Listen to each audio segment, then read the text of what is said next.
On November 6th, Venus has ingressed into her detrimental sign of Scorpio. And the cosmological narrative for November the 7th, Friday, suggests that our desire body, Venus, is being asked to go through not only some little changes, but some major changes. So let's dive into the cosmological narrative for Friday the 7th.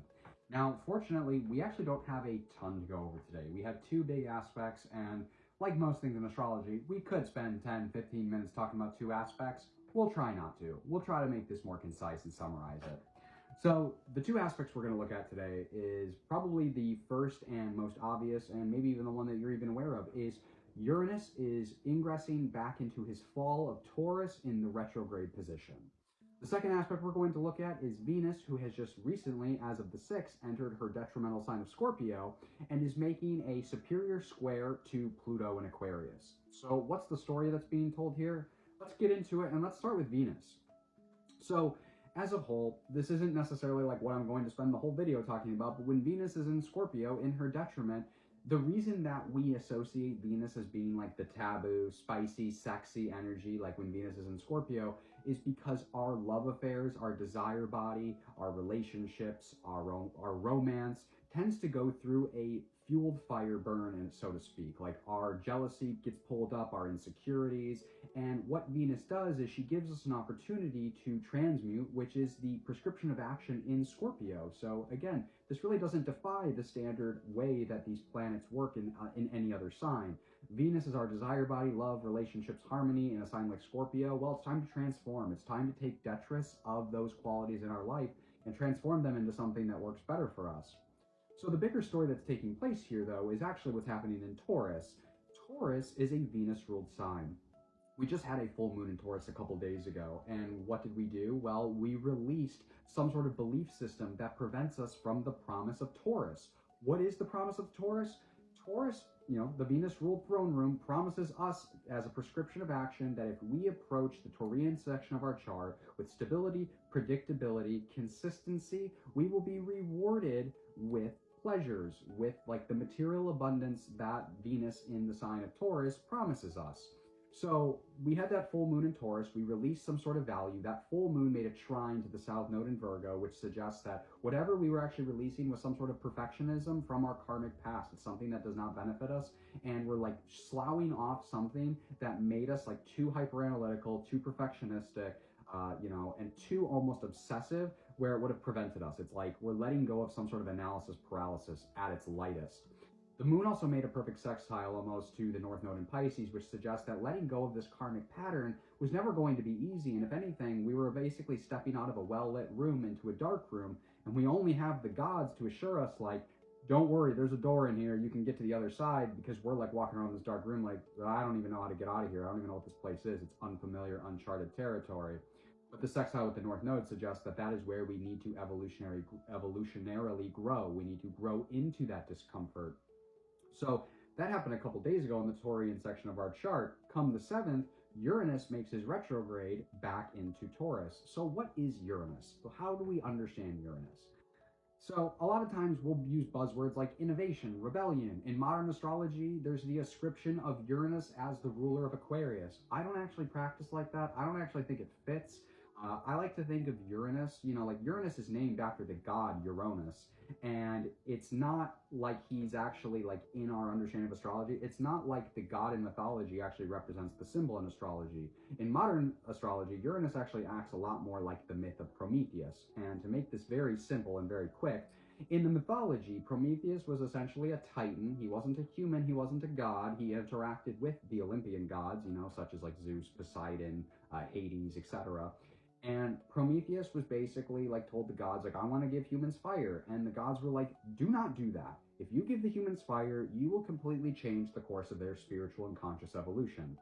And Prometheus felt bad. He sympathized, he empathized with humans and basically the rule of the gods over humans, and wanted to essentially level the scales, give humans an opportunity to kind of like combat the gods a little bit. Not necessarily with the intent of like starting a war, but just with the basic intent of like, these people deserve this. It was like coming from a sense of empathy. And so he brought the fire to humans against the wishes of the gods, specifically Zeus, And then humans were basically able to take a level of accountability in their own spiritual evolution and connect with divine essence on a higher level. Essentially, when, Prometheus gave the flame to humans, gave fire to humans, he fundamentally changed everything forever. And this is how Uranus works in our lives. It's like these earthquake moments that change everything forever. Nothing will ever be the same. And oftentimes, Uranus, for the better or the worse, will manifest in our life as crisis moments.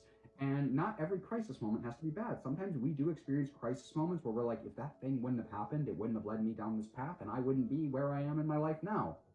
So we can't necessarily think that Uranus is like always doing anything bad. It's just like the shakeups come at a cost, so to speak. When Uranus is in his fall in Taurus, he's in his fall because Taurus is associated with the world, with land, with geography. That's why when Uranus is in direct motion in Taurus, we tend to associate that in the grand collective as being a manifestation of earthquakes, lightning strikes, things that like fundamentally change the literal landscape of our world, and it creates a crisis moment, and we don't really understand the reason for that crisis moment until the dust has settled. So going back to the story that we're telling, Venus rules Taurus. And so as Uranus has re-entered and regressed back into Taurus just a couple days after the full moon, we just let go of some idea, some belief that's preventing us from the Taurian promise, which is, pleasure, abundance, material, physical, emotional, spiritual wealth, like anything that brings us like the feel goods. Uranus is coming back in and moving in retrograde, which means he's stimulating us emotionally. The electrical stimulation is coming through our spiritual bodies. And he's reviewing something that he's already brought to our attention once when he did that first pass through this sign and entered Gemini earlier this year. So he's going to be reviewing, kind of ripping up the ground in the Taurian section of our chart, saying, hey, you wanted to get rid of these beliefs that were preventing you from your Taurian promise. These are the major changes that you're going to need to make.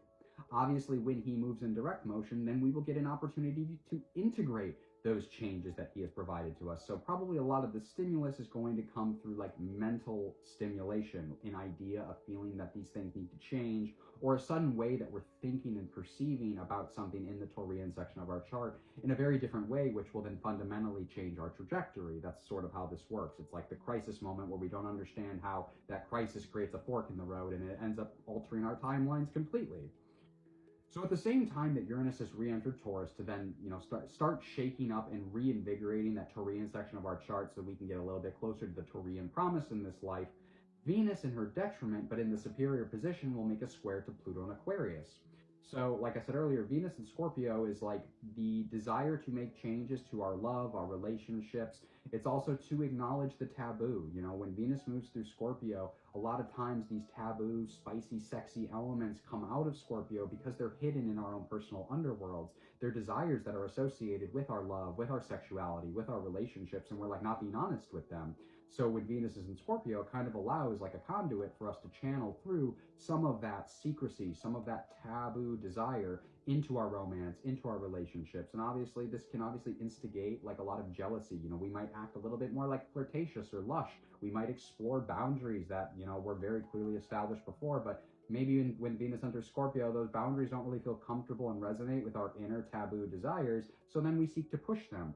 And what does that cause and effect create in relationships? Well, it causes jealousy, insecurity, and the alchemical opportunity for Venus is for us to transform that jealousy, that possessiveness, those negative shadow aspects of Scorpio, and actually transmute them into the positive aspects of Scorpio, which is like commitment, loyalty, strategic dedication is what I like to say.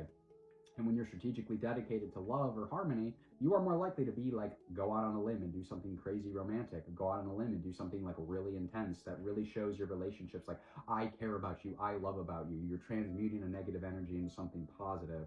It's not like you can just stuff it down and not acknowledge it. You have to do something with it.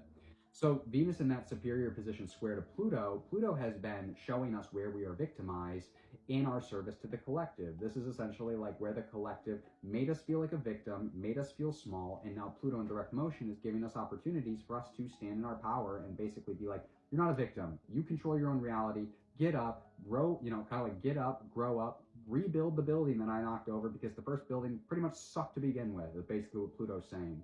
So with Venus in the superior position square, a square is of internal tension. So this is going to be something that comes about that's like somewhat new. It's a transformation in our spiritual lives that we're being given the opportunity to take action on. Pluto is basically supporting Venus's agenda. So wherever we felt victimized for a long time, probably for most of our lives historically in the Aquarian section of our chart, we're now having the drive, the courage, the energy, the agency to step into our own power, to know that we are not a victim. We create our own reality. And that energy is supporting Venus's desire to make change in the relationships of our life, the love of our lives.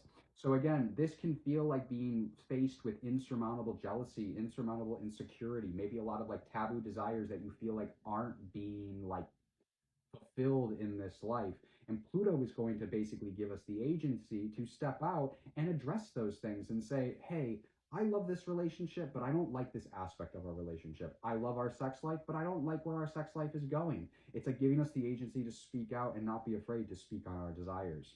So I would look for the 7th to be a big day in terms of like, we're going to get a sneak preview here because this is the first aspect Venus is making in the sign of Scorpio. And this is going to be the first day Uranus is re-ingressing into Taurus. So the 7th is probably going to give us a lot of spiritual and emotional flashes as to what is coming in the Venetian area of our life, you know, where we're going with our romance, where we're going with our desires and relationships, and how this transformative element is actually cultivating something new that can be birthed in the Taurian section of our chart so we can receive the promise of Taurus, the pleasure, the sensuality, the feel-goods that Taurus gives us, the steady, the comfort, the predictability.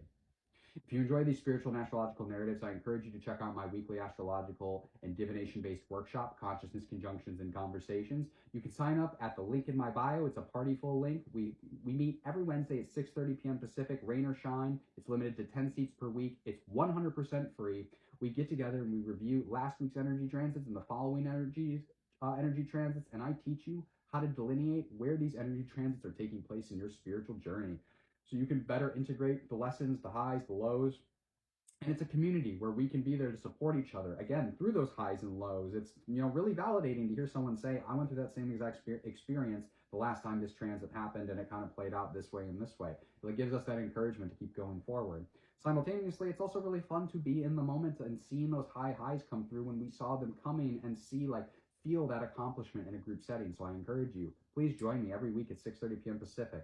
My second little promotion is if you're interested in booking a reading with me, you can do so now at the links in my bio. I have menus posted on TikTok, Instagram, and my link tree. I have financial and hardship pricing available, so if you've been affected by the downturn in the economy, do not fret. Shoot me a message. Let me know what's going on. We'll coordinate it. Don't worry about it.